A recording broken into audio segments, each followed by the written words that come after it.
Got my 9-volt supply sorted out. Just going to tape it in there.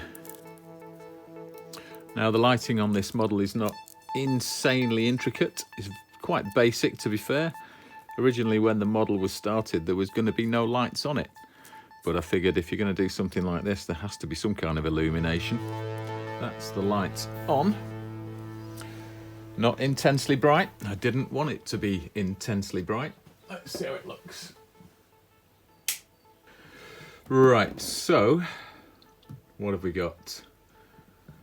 Got a couple of masking fluid ones filled in there. Everything else seems to look okay. The bright lights in the centre are not unmasked yet, so I think what I'll do is I'll take these little masking strips off here and see whether or not I get the right kind of illumination on this surface. Fingers crossed. Let's see how this goes. It's coming. Bit of dust on the surface, but yeah, that's looking okay. That's illuminating this section here. So that looks okay. Let's spin it round, take a couple more off. Okay, I think we've got enough lifted to get the tweezers on now.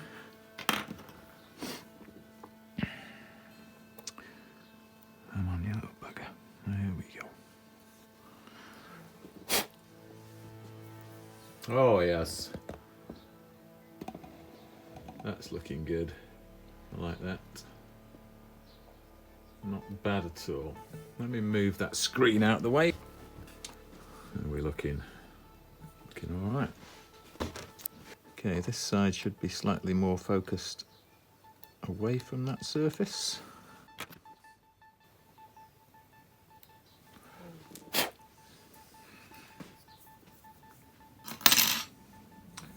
Not bad at all. Let's kill a bit more light and see how it looks.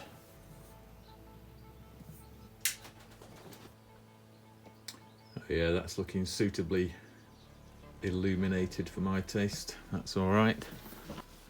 You can see the surface texture of each one of the individual masks, giving that a real panelled look. That's exactly what the guys were after when they first painted it.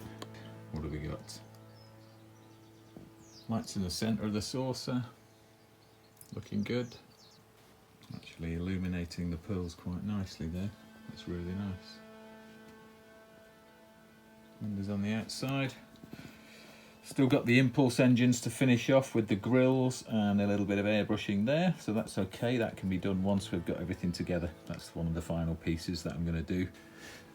Okay, so these are 3D printed edges from Ian Lawrence, who unfortunately passed away not so long ago. And he was a really big influence for this model. He gave me a lot of the details of the pearls, which he'd done an awful lot of research on, so this isn't a lot of, you know, my work as some of it, and some of it is everybody else's. It's a collaboration of knowledge over the years from various people.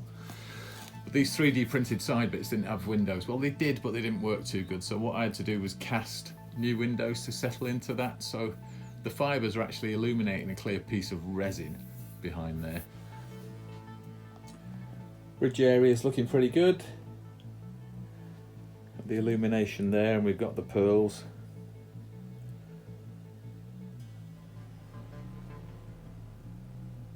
Yeah, I'm happy with that. That's the right kind of illumination that I wanted on there.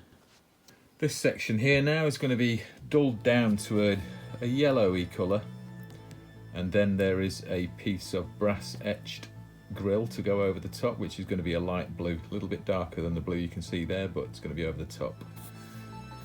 I've gone around these panel edges with the pencil lines just to pick them out. Added a couple more on the back. But as a light test goes, happy with that. I said I wasn't going to do any decals on this. Well, I lied. I'm looking at making some masks for the clear coat underneath the full names of the text that is too small for me to replicate. Decal preparation on this is going to be quite tricky because I don't want to upset the finish that I've got on here. There's a number of different layers. There's a primer layer, which is matte. There's a base coat layer, which is a satin, and there's also the pearls, which are full gloss. So there's 3 different types of finish on this to give you that reflectivity in different angles and what have you. Normally you would spray something like this with a gloss lacquer to give you a perfectly flat finish for the decals to adhere to. But I don't want to do that on this because that'll destroy all those differences in finish. So I'm going to have to make masking to spray a 2-pack clear coat just underneath the areas where I want the decals, which is a right royal pain in the arse. But it's not going to affect the finish of the areas shown around the decals, if you see what I'm trying to say. Anyway, that's the plan. A gloss undercoat in 2-pack paint, so it doesn't attack any of this. I don't want a solvent based. I want it to be an epoxy base so that none of this surface gets attacked by any kind of a solvent. So here's how I go about making decals. Because things are wild and wacky in the funky world of handmade models, you can't trust an engineering design program to give you something that will match this, because this might not be quite true. So we've got to do a couple of things. I'm doing a straight line to the overall length of that decal that I want, which is 59.2, so I'll go for 59 there. I also want to see what kind of drop I have in the center between that and that. Now this measurement here, which I think is approximately 5 mil, should give me the curve that I need. I should be able to see a little better.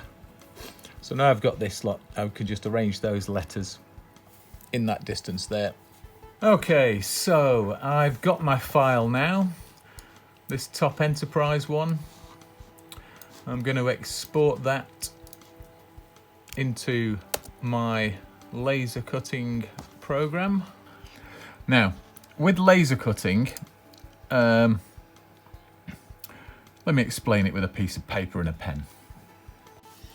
So you've got masking tape, okay? Piece of masking tape.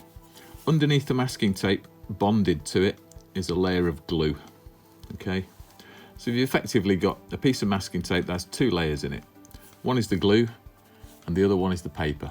So you stick this, I stick it to another piece of sheet steel, okay? So this will be like, I don't know, it's 6-8 mil thick, something like that. This sheet steel then goes onto the cutting bed of my laser, and then the laser sits above here, focusing down onto that masking tape there. So in order to cut this properly, to cut out a shape in the masking tape, you could cut a line all the way around here. But you get 2 problems with lines. One, when you get to a corner, as the laser tracks along, you get a build-up of heat as it changes direction, and you tend to get a cut on the corner that will look something like that, with a little bulge right on the corner there. That's what you don't want. That really detracts from any kind of fidelity of the masking.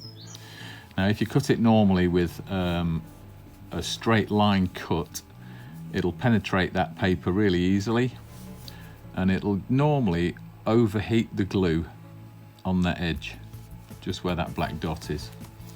And that means that when you get your piece out, it has a globule of melted material running underneath the edge, which is what you don't want.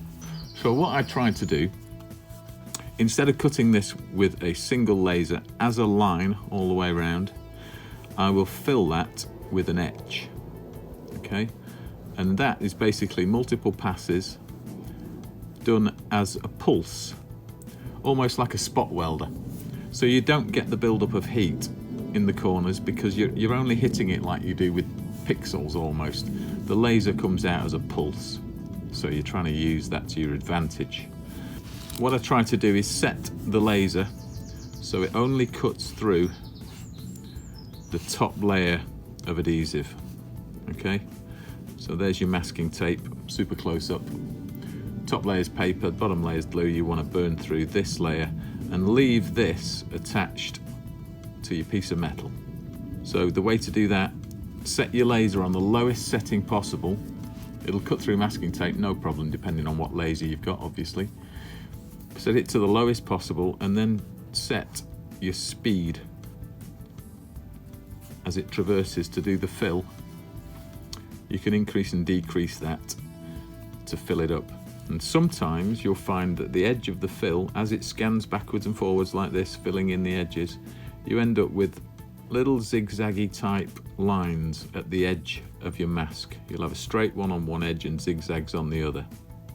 Okay, now that is because the scanning of the laser is pulsing and it's not quite meeting on the edges. So you can adjust the width of each one of these passes on here in your settings to get that to become straight, or as best you can straight.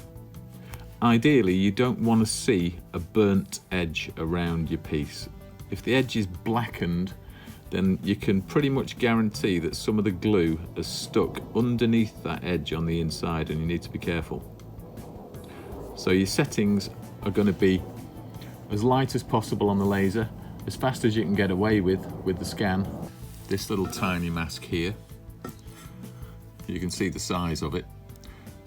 It's actually quite nice. The edges are perfect. There's no burning on the edge of the paper. There will be a tiny amount because it does have to burn it off, but you'll notice that this one is actually quite sharp. If I were to cut this as a line instead of an etch, you wouldn't see any of that detail on there at all. So just use it as a fill. Put fill on your laser cutter and it'll do a good job. So here's my trusty piece of steel that I use for the laser cutting of my little decals. You can see all the little remnants and overzealous etching on there. And this has been polished with a wax polish, just a furniture polish. I find it works really nice. It means that the masking tape doesn't stick too dramatically to the surface, but there's enough to hold it there while it's being etched. So you whack that on there. Whack this in the laser cutter. So that's pretty good. Then I'm going to turn it on and make a racket. Test the size of it, see if it fits on the masking tape.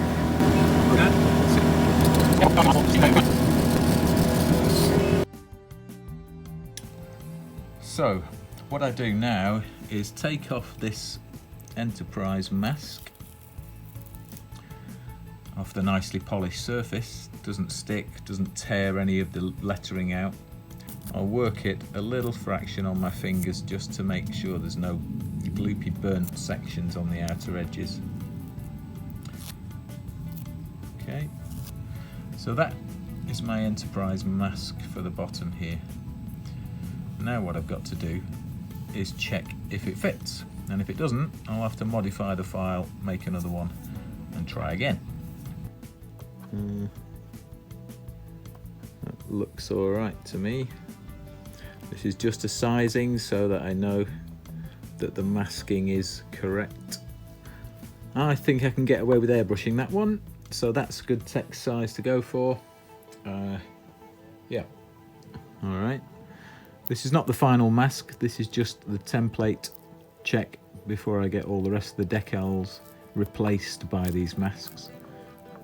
So that's the first one done, and I start now working through the rest. These little grey panels have got to have like a secondary hit of a white frame around them. So I'm hoping that I've got my sizing right on this. It's close. About 1/2 mm short on the top edge there. So I'll rework the file for that. This piece then fits inside here to make a mask for a white frame that gets airbrushed around that inside the black lines. So it's not square because I don't need it, because it needs reworking. Okay, here's one of the scary ones. I've just masked up the stripes on the side because the ones that came with it on the decals were too long. And actually I didn't mind that because I didn't want to use them anyway, so that's okay.